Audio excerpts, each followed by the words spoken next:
Luis Figo est au football ce que Pandore est à la mythologie grecque, un envoyé des dieux du beau jeu. Un artiste, sculpteur de centres millimétrés, de frappes en pleine lucarne et autres fantaisies dont les amoureux du ballon rond raffolent. Mais les mythes n'ont rien d'un conte de fées et l'histoire du portugais n'échappe pas à cette règle. Car si le nom de Luis Figo résonne comme un doux souvenir aux oreilles de certains, d'autres le prononcent encore avec un arrière-goût amer. Par ses choix de carrière, le natif d'Almada a ouvert une boîte qui contient tous les mots du football moderne. Entre trahison et controverse, retour sur le parcours du dernier ballon d'or du XXe siècle. Abonne-toi pour avoir le meilleur du foot en vidéo. Comment commencer autre part que par là? 21 octobre 2000, Luis Figo retourne au Camp Nou pour la première fois depuis son départ du FC Barcelone vers le Real Madrid. Rarement, voire jamais dans l'histoire du football, les tribunes d'un stade n'ont semblé aussi menaçantes. Les 100 000 regards qui contemplaient avec émerveillement les facilités techniques du Portugais ont disparu. Ils ont laissé place à une horde qui ne réclame plus qu'une seule chose, la mort d'un homme. Oui, la haine est souvent proportionnelle à l'amour que l'on a reçu autrefois. Mais pour bien comprendre comment l'ancien chouchou des supporters Blaugrana est devenu leur ennemi numéro 1, il faut revenir un peu en arrière, en 1995 pour être exact.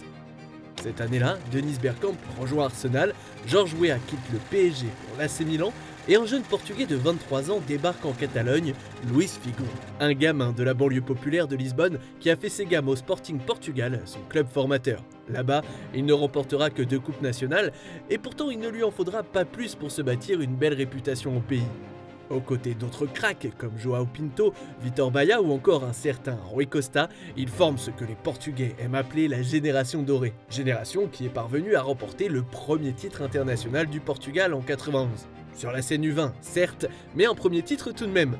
Alors quoi de plus normal pour l'insouciant Luis d'être pisté par les plus grandes écuries du vieux continent, dont le FC Barcelone. Le pire, c'est qu'il va donner raison aux dirigeants catalans de l'avoir choisi. Dans un premier temps en tout cas. En seulement 5 saisons, l'espoir lusitanien s'imposera comme l'un des tout meilleurs joueurs à avoir foulé la pelouse du Camp Nou. Avec des buts et des offrandes à l'appel notamment, mais surtout un florilège de trophées dont 2 titres de champion d'Espagne consécutifs en 98 et 99. Logiquement, le Barça vibre au rythme de la Figomania. L'homme est devenu un top player et a conquis le cœur des Blaugrana. Mais le succès et l'amour ne suffisent pas toujours. En coulisses, le Portugais estime qu'il manque de reconnaissance de la part de ses dirigeants. Traduction, il veut un nouveau contrat, chose que la direction catalane n'est pas en mesure de lui promettre car des élections présidentielles se préparent, tout comme au Real Madrid. C'est le point de départ d'un drama médiatique assez balèze pour que Netflix en fasse tout un documentaire. Le premier protagoniste de cette histoire est bien évidemment Florentino Pérez. À cette période, le grand public ne sait que 3 choses sur lui. C'est un homme d'affaires, riche et qui se présente aux élections madrilènes. D'autres ajouteront qu'il est sûrement fou car son opposant n'est autre que Lorenzo Sanz, le type qui a dirigé la Maison Blanche de 95 à 2000 et qui a remporté 2 Ligues des Champions au cours de son mandat. Rien que ça. Qu'importe, Monsieur Pérez sait comment mettre toutes les chances de son côté. Sa campagne présidentielle s'articule autour d'une promesse signée Luis Figo. S'il échoue et qu'il est tout de même élu, il s'engage même à payer l'abonnement de tous les socios pour la saison à venir. Là, on pourrait penser que l'ancien conseiller municipal de Madrid a définitivement pété les plombs. La clause libératoire de Luis Figo s'élève à 60 millions d'euros. À l'époque, jamais aucun club n'a dépensé autant d'argent pour s'offrir un joueur. Sauf qu'ici, les billets ne sont pas un problème. Ce n'est pas l'agent de Luis Figo, José Vega, qui vous dira le contraire. Florentino Pérez ne mettra pas bien longtemps à le convaincre, 6 millions d'euros de commission et c'est réglé. Pour ce qui est du joueur, c'est une autre paire de manches. Un jour, Luis Figo explique à la presse catalane qu'il ne partira jamais. Le lendemain, au micro de Marca, il n'est plus très sûr. Peut-être. Mais ce qu'il ne sait pas, ou qu'il fait mine de ne pas savoir, c'est qu'il n'aura pas le choix. Son agent a signé un pré-contrat avec Florentino Pérez. À l'intérieur de celui-ci, il y a une petite clause ô combien importante. Si l'Espagnol remporte les élections et que le Portugais ne rejoint pas le Real Madrid, le signataire devra payer 30 millions d'euros de dommages et intérêts au club de la capitale. Une ligne qui fera la décision dans cette histoire au moment où Figo semblait sincèrement avoir pris la décision de rester. Vous connaissez la suite, Florentino Pérez remportera les élections et Luis Figo ralliera le Santiago Bernabéu le 24 juillet 2000.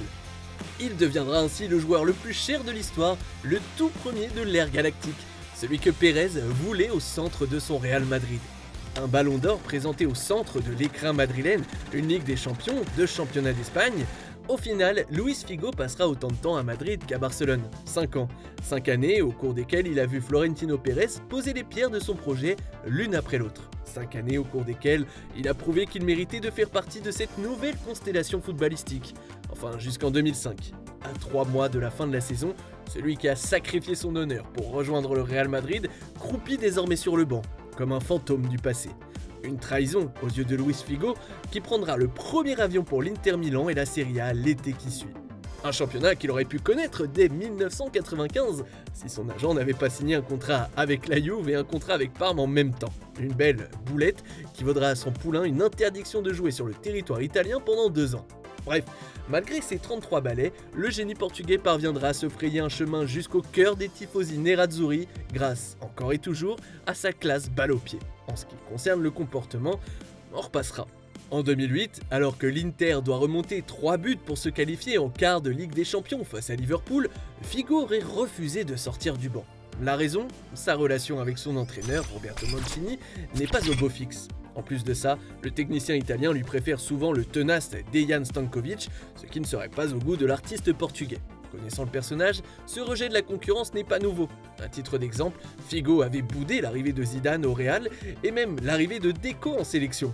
Mais bon, ce petit caprice ne l'empêchera pas de marquer l'histoire du club milanais en remportant 4 Scudetti entre 2006 et 2009.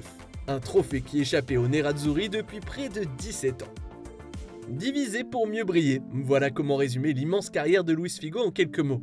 D'un point de vue purement footballistique, son histoire est quasi parfaite. Seule ombre au tableau, ses nombreuses désillusions en sélection nationale, avec en point d'orgue le crève-cœur de l'Euro 2004. Par contre, en dehors des terrains, le Portugais dispose d'une aura totalement différente, celle d'un personnage clivant qui cristallise à lui seul certains démons du football moderne.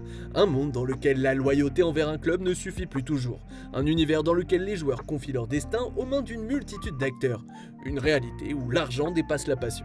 Mais c'est justement cette complexité qu'il a élevé au rang de mythe. Le Ballon d'Or controversé, le traître de Catalogne, le premier galactique de Madrid, le successeur d'Eusebio, le maître de Cristiano Ronaldo. Bref, une légende au sens premier du terme.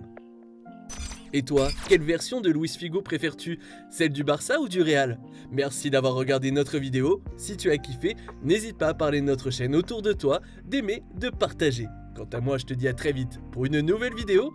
Ciao!